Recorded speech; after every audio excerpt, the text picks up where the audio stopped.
Where do ideas for stories come from? At the end of his famous poem Epic, Patrick Kavanagh summons up Homer's ghosts. He said, "I made the Iliad from such a local row, gods make their own importance." I'm not saying, this is me speaking now, that writers are gods in the sense that they deserve to be and that they have control. But what Kavanagh is doing there is he's giving away the secret of creative writing in 2 lines to anybody who wants it.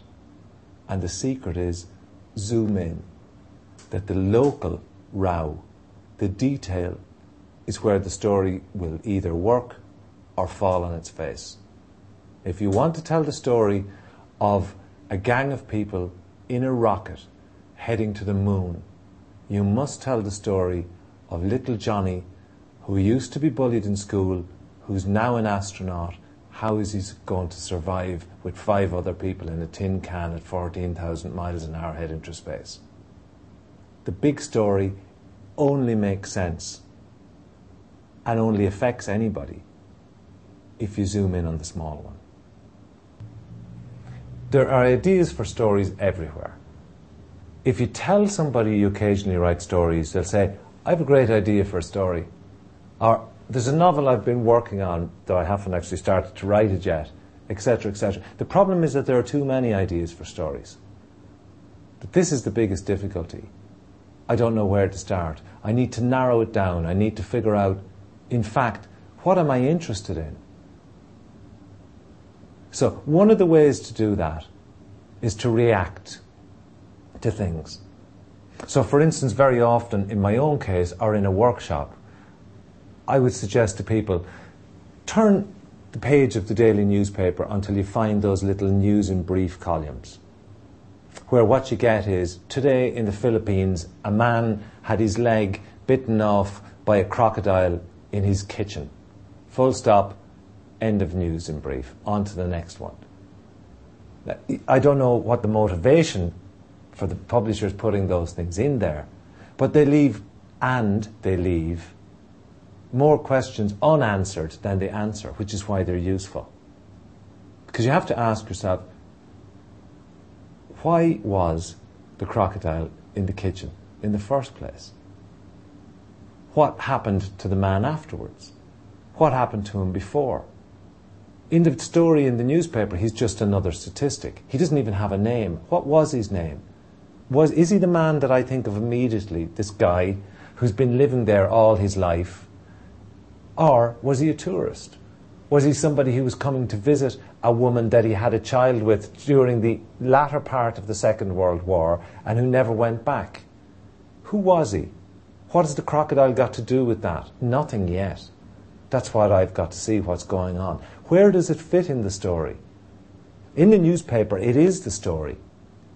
But in a writer's mind, it could come anywhere in the sequence of interconnected events that will provide the story. So you could imagine, though it's unlikely to work, that this is the final scene in the story.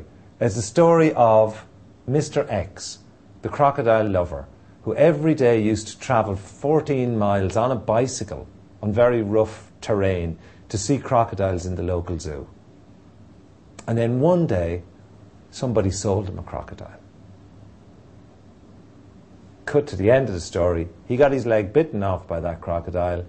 You know, it's a kind of an Aesop's fable now. The moral is, don't buy crocodiles from people you don't know. It's not a terribly interesting story.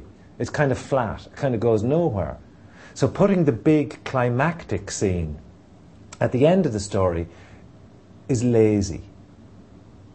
Think of it somewhere else. What results from these kind of things? So your first thought is not always your best thought. I know a character well, therefore I imagine her in this situation. I'm going to now try her in a different kind of situation. I see this event, or someone tells me this news clipping.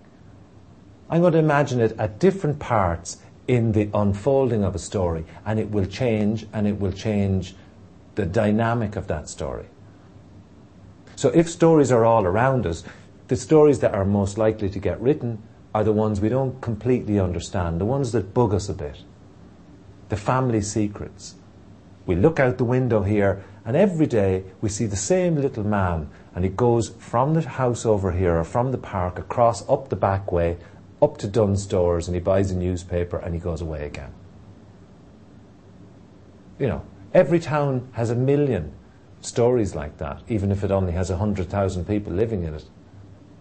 So the question is, how much can I zoom in here?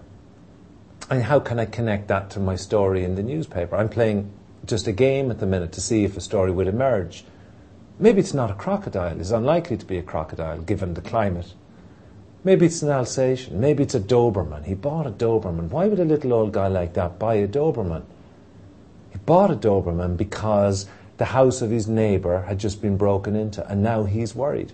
Now I'm starting to realise that this character is very like a character I know who lives near me at home. He doesn't have a Doberman. He's not that age, and he's not quite as world-weary as the man I can see in my mind's eye. But now I can transplant qualities from one to the other, and suddenly a character comes alive. Now I have an emotional interest in him. I can put him back in the Philippines. I can turn him back into a crocodile, but I'm actually thinking of the man who lives up the road. So now I'm connected.